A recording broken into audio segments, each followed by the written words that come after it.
U.S. resumed deportation flights to Haiti, y'all. Yeah, they said that they're going to start sending 2 plane flights a week. They just dropped off 111 Haitians recently. Let me tell y'all the scoop. Thursday, July 16th. Yeah, this happened Thursday, July 16th at 1:30 p.m. Cape Haitians International Airport, carrying 111 Haitian nationals who were deported from the United States. So that's how the U.S. was dropping off the Haitians. Now look how the DR is dropping them off. This is the DR dropping off Haitians. Some of them allege that they've been, physically assaulted. It's like the DR is just sending a message to the Haitians like, hey, we really don't want y'all to come here. We're trying to, keep our country afloat. And they also want to build a wall. They're in the process of building a state-of-the-art wall between, to separate Haiti from the DR, because they really want the Haitians to stay on their side. If their budget was a little bit bigger, this wall will go up quicker. But they're like, man, we don't have the budget for it, but this is a necessary for this wall to keep the Haitians out on their side. I guess they don't want them to mess up with their tourist money, I mean, Haiti could be doing the same thing with tourism. But all that Haitian on Haitian crime is ruining their side of the island. Immigration authorities say they have deported more than 120,000 people so far this year, most of them from Haiti. Lugna Rafael has been living in the Dominican Republic for 13 years. He says immigration authorities beat him while he was in detention. They came at 3 o'clock in the morning. They broke down the door and took me. They beat me a lot and they broke my head. Dominican President Luis Abinader has made mass deportations of undocumented Haitian migrants a central pillar of his immigration policy. His government is also building a wall along the border with Haiti. We keep on building with what our budget allows us. It's an objective that is a priority and national security strategy. In the case of Haiti, without a doubt, Haiti is a failed state, and I think that deporting Haitians that are under TPS right now back to Haiti would be a huge mistake. I mean, that's the reason why TPS was established to begin with. Just like with Venezuelans, if Venezuelans lose their TPS status, which they have too, we should reinstate that because of the devastation caused by these earthquakes that happened last week. And so, TPS should not be abused. TPS is what it says, temporary protective status. And if you're here for a number of years, you should change your status from TPS to something else. But by the same token, it is meant to safeguard those that are fleeing countries which are either failed states and there would be at risk of going back to them, or countries that really can't handle them right now, as the case of Venezuela, who is, suffered a natural disaster and is having a hard time just maintaining the people that are there. And so, look, TPS again is temporary, but when there's good cause for it, it needs to be granted, and I think there's a good argument for the people of Venezuela and the people of Haiti to have temporary protective status. So now my question to the Supreme Court, what exactly am I going to say to those 100,000 children who are born here and whose parents are on CPS and can be at any time deported? What should be my answer? And my hope is that you have a child. If you don't have a child, you have a nephew, you have a cousin, and you know how deeply connected parents are to their children. And for you to sit on this highest Supreme Court desk and make such a terrible, horrible decisions, to me, this is not acceptable. And I think this is the time for all of us, this entire country, needs to stand together and to say enough is enough. I think what hurt the most is because if someone rejects you, okay, fine, let me go back home. But I cannot go back home. That's what hurts, because you know that, okay, it's not that it's the dream. I'm not living the dream here. So it's us immigrants trying to survive. And whenever you're trying to survive, for me, it's not a dream. So It's not a dream. America for us, it's not a dream. It's just like most like a jungle. I'm sorry, but we're trying to survive every single day. So, do you maintain that it is safe in Haiti to send these people back? Well, I think, like I said, Jake, this is a decision that's being made from the State Department, from myself and the president. And there's a lot of things that we look at when we take this in consideration. It's not just one factor that plays into this. I just looked at the State Department's website, and they have a level 4 do not travel advisory for Haiti just from a few months ago, from April, and it says, quote, violent crime is rampant. The expansion of gang, organized crime, and terrorist activity has led to widespread violence. Crimes involving firearms are common. Crimes include robbery, carjacking, sexual assault, and kidnappings for ransom. That doesn't sound safe to me. Well, that do not travel is not for Haitians. That's do not travel for the United States, because they are kidnapping or trying to kidnap individuals from the United States because they feel like their family has the money to pay the ransom. Let me ask you, you said you're going to give them a plane ticket if they want to get out and go back to Haiti. How logistically would it happen? Because the FAA prohibits commercial flights to Port-au-Prince because of the gunfire from terrorists and gangs. Civil aviation, by the way, is also prohibited in Syria. So we have several options for deporting individuals, because we have deportation flights where we can get into areas where maybe commercial travel can't go to. So we'd simply book them on a flight. We expect to have some pretty full flights going back to Haiti and going back to some of these countries where TPS has been eliminated. So we'll provide the travel for them. And like I said, we'll give them $2,100 roughly to go back home.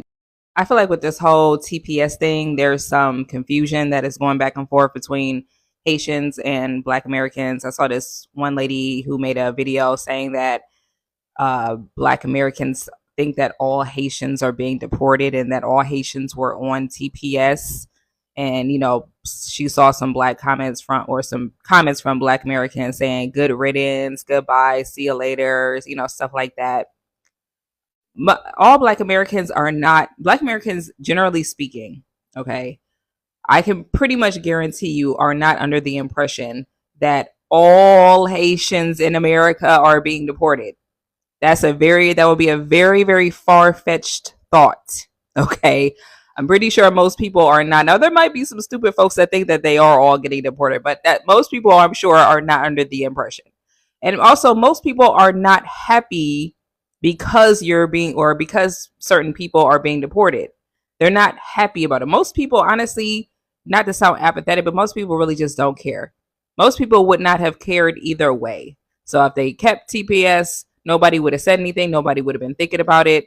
And if they ended TPS, then a lot of people are like, okay, well, whatever. Because it doesn't really affect them, so they're not. But I mean, to say that Black Americans are just collectively celebrating and happy that all Haitians are being deported is very, first of all, you're spreading division, you know, further division that is just not true. That's like a form of propaganda that's not true. All like Black people are just not out here celebrating Haitians being deported. Like, it's just like, the beef ain't never really been that serious. Whatever beef we ever did have going back and forth, it was never that serious. Like, obviously, like I've even made videos about, you know, Haitians and other immigrants that make ignorant comments about Black Americans, talking about how, you know, we're lazy and they work harder than us and how we're all on welfare and, you know, bullshit like that. Because as Black Americans, we do see that type of rhetoric all the time. I mean, with Haitians and with other Black diaspora folks, I mean, they all do it. They all say it. They all are disrespectful towards us. But I wouldn't say that the beef has ever been to the point where we all just out here in the streets celebrating somebody else's demise. And even though I'm pretty sure if something were to happen to us, that people probably would be celebrating. But anyways, that's another day for another story.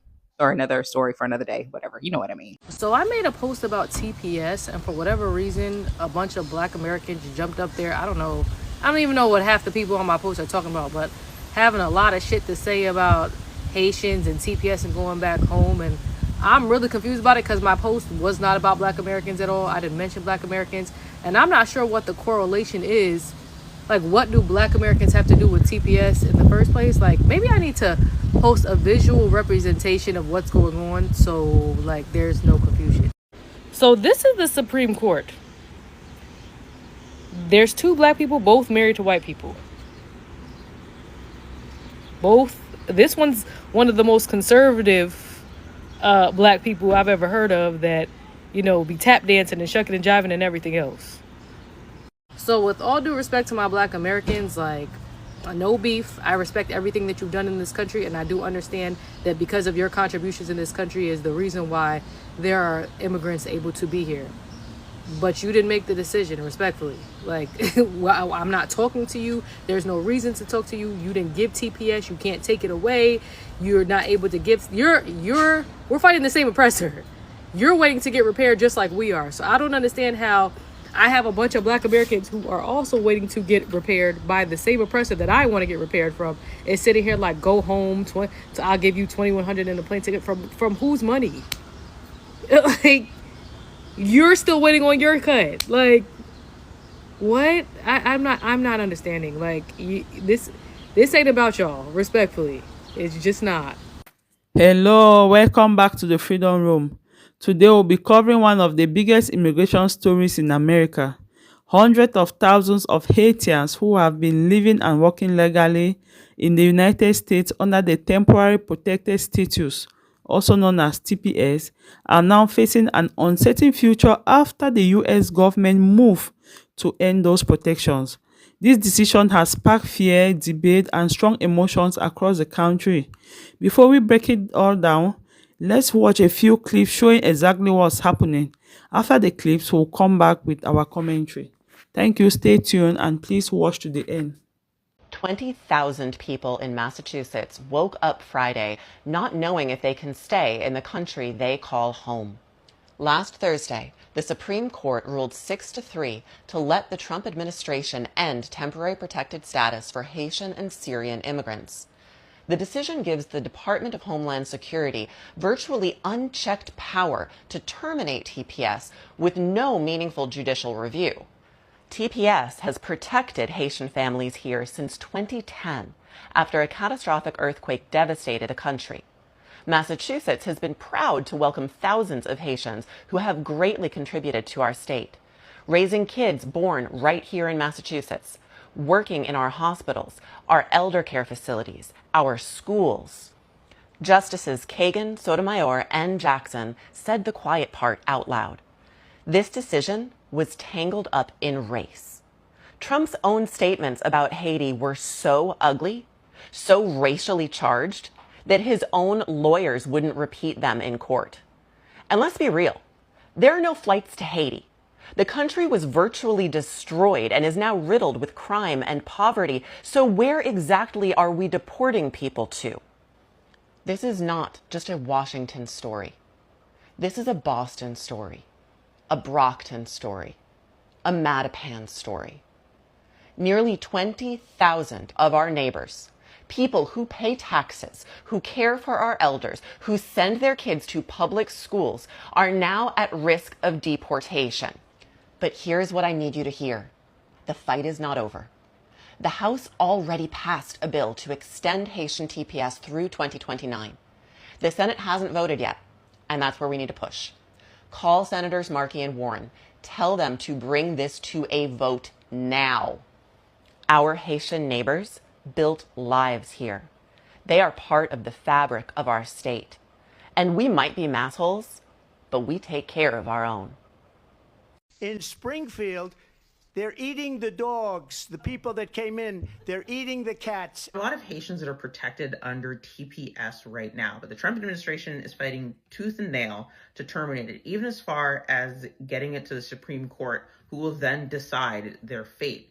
And instead of waiting around to find out what's going to happen with TPS and what your life is going to be like, a lot of people have just decided to cut their losses and head north. A couple different ways that you can do this. If you're going to go to Quebec from New York, sometimes you can take a bus or an Uber or have a friend drive you as closest to the border as you can possibly get. Then you start walking. It can be really, really cold. There can be snow. There's rivers. So it's really dangerous. And you've got to do all this without being detected. You'll meet your smuggler just over the border. And that can look like them picking you up in a truck. Sometimes it's even as big as like a U-Haul where you and dozens of other people might be crammed in there, trying to stay quiet and trying to evade the authorities.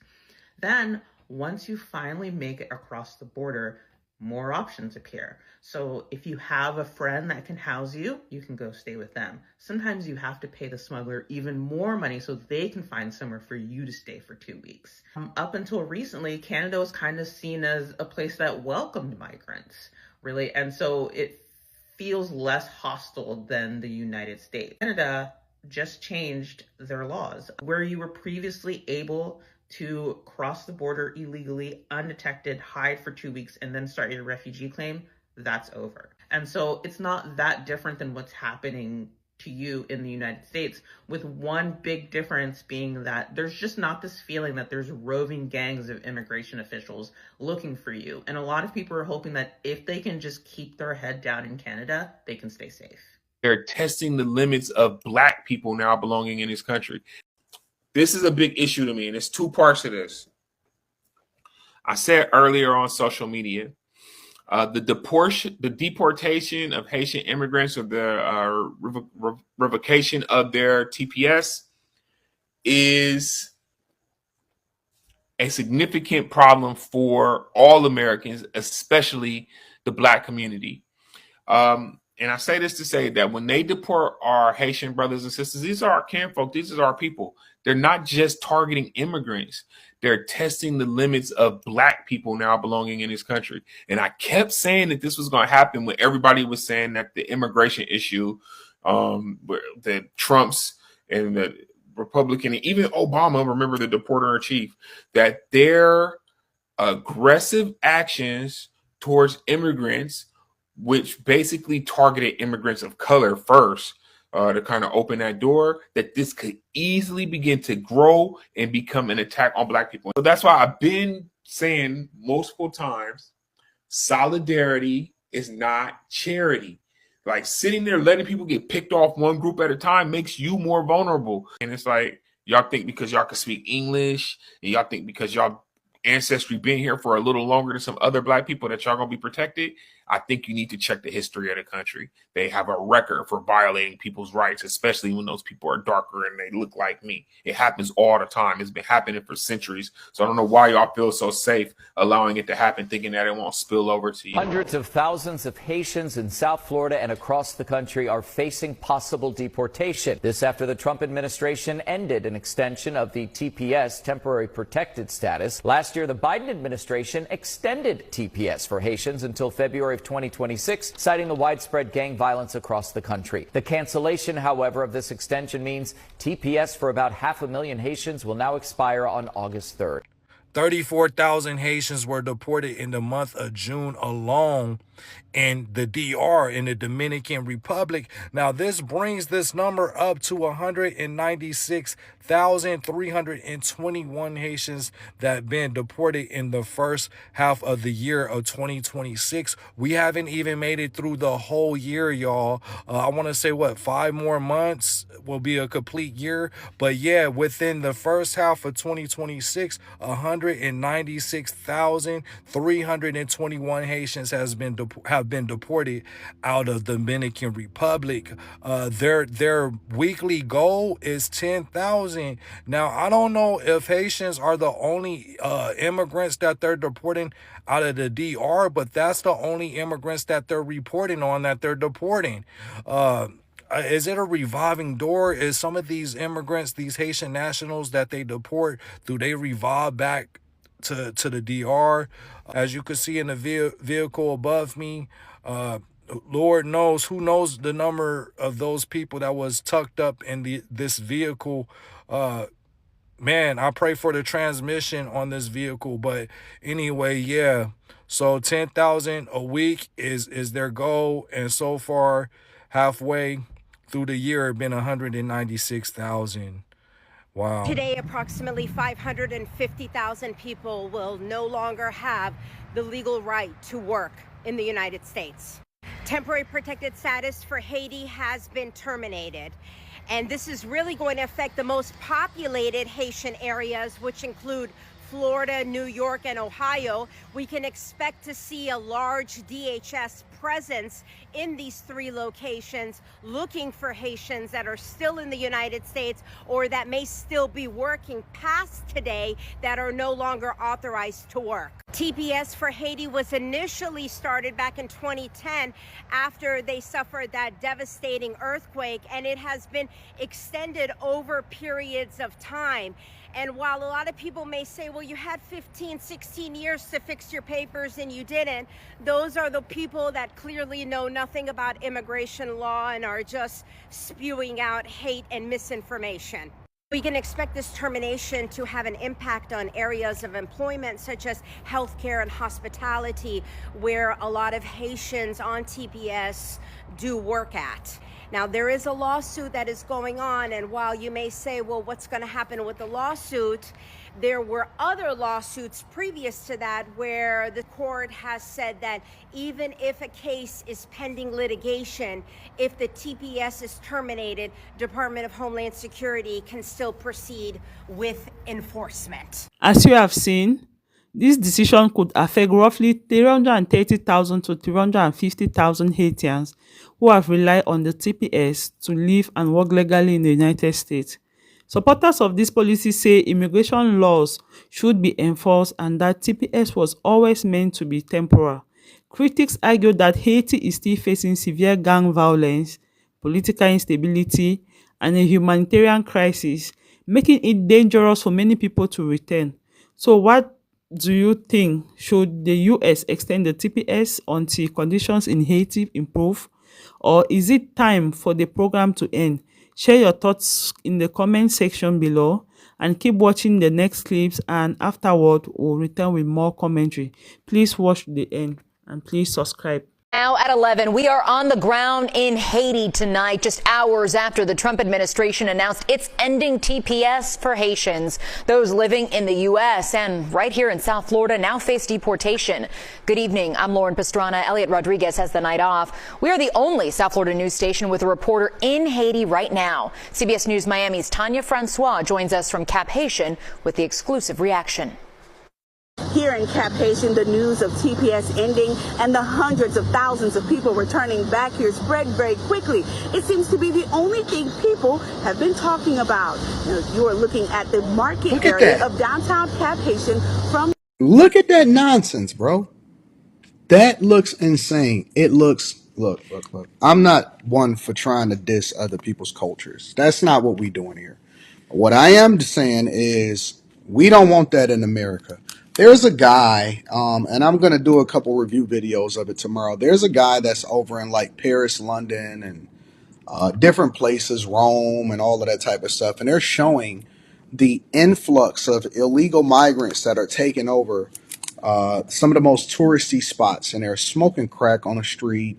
And they're getting angry over in Italy. And they're getting mad at people that are Italian that then come over and say that you can't do that, and they just absolutely destroying it. And they're turning places inside of those spaces into the country that they came from. They take their ways and they come over here to the United States of America. They go to Italy, they go to London, they go to Rome, they go all these places that allow for them to come in there, or if they decide to sneak in there illegally, and then they turn it into their home.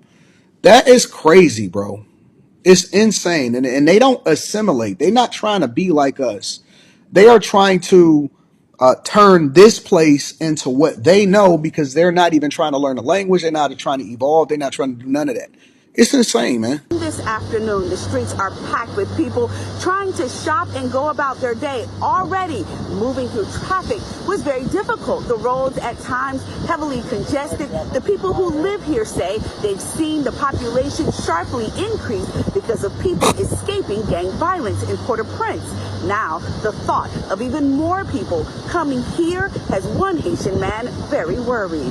We got to deal with that gang situation and, humanitarian situation. All those people need food and stuff like that. We don't have that. We don't have health care, all of that.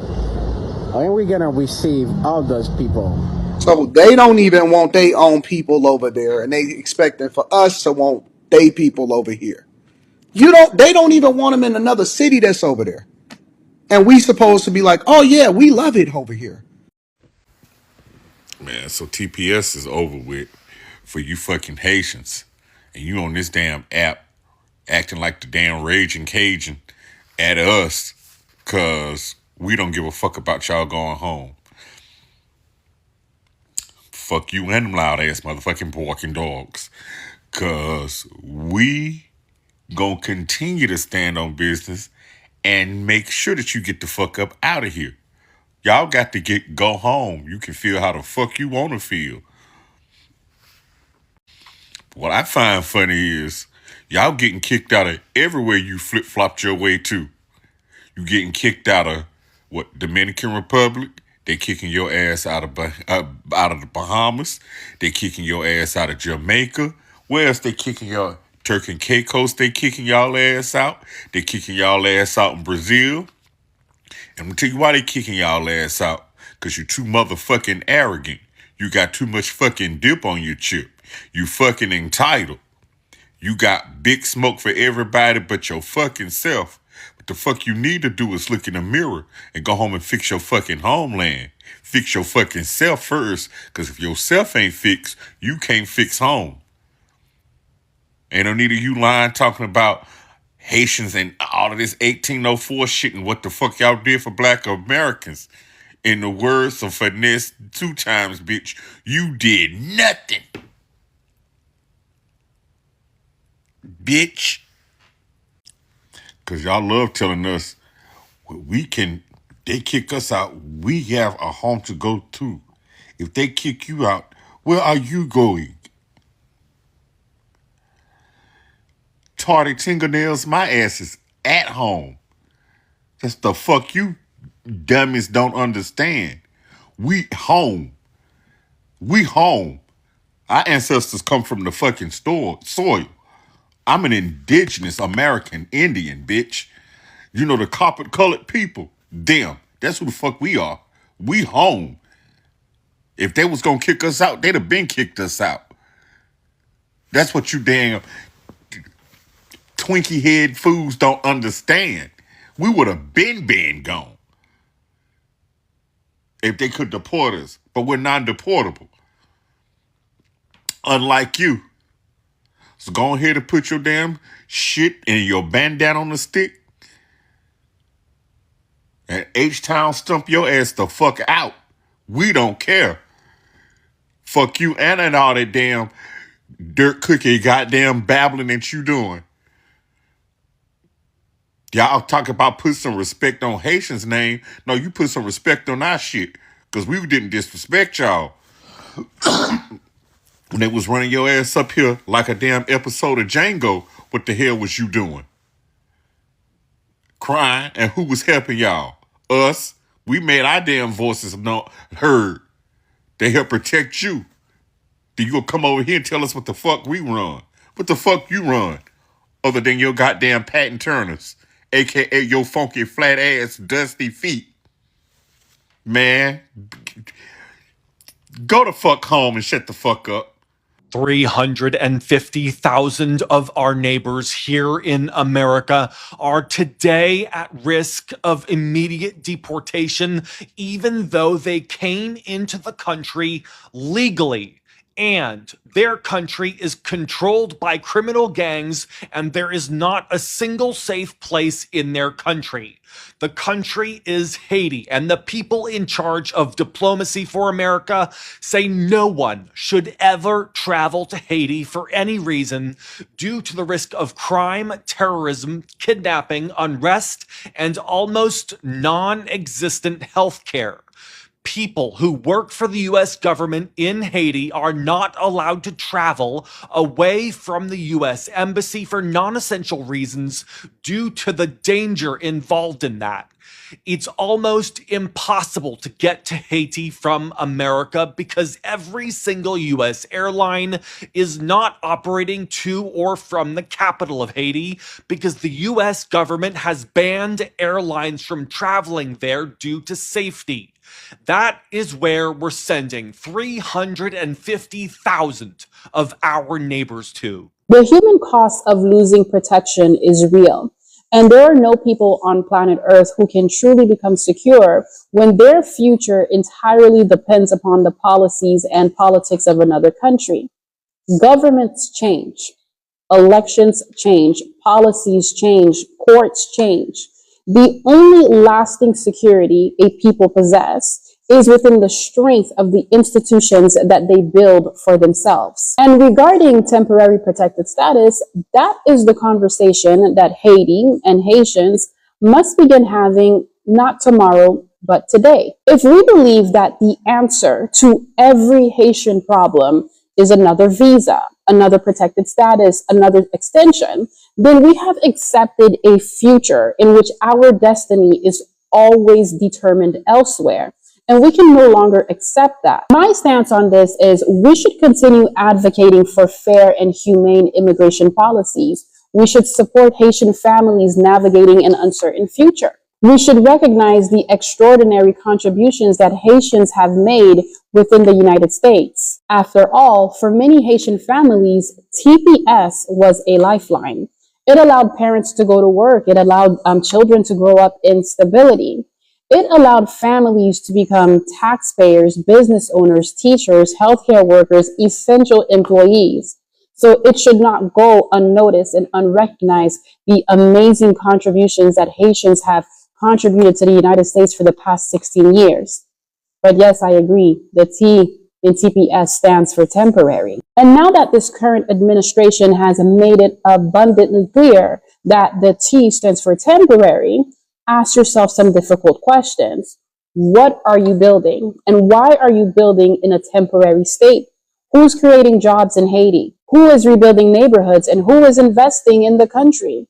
Who is giving young Haitians back home an opportunity and hope to believe that they can succeed in their home native country without leaving? These questions matter because the only people who can rebuild the country are Haitians. There is no court ruling that's going to happen in Washington where you're going to see Cap Haitien magically rebuilt. There's no court ruling that's going to happen in the lower courts, in the Supreme Courts, that's going to happen, and then Port-au-Prince is going to be automatically fixed.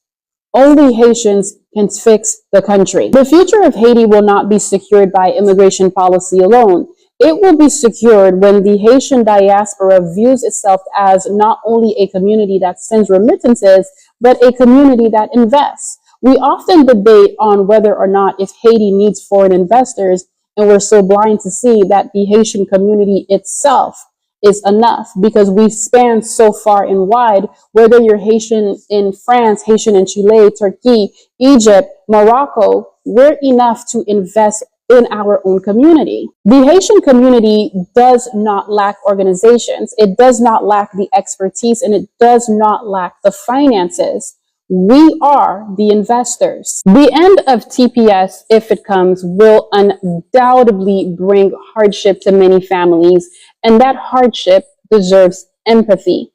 But it also demands reflection. Perhaps the greatest lesson of this moment is not that temporary protections can end, but more so that permanent hope cannot rest on temporary policies. The nation Haiti becomes tomorrow depends less on what another government decides and more so on what Haitians decide to build today. And this is why I ask you to support Mache.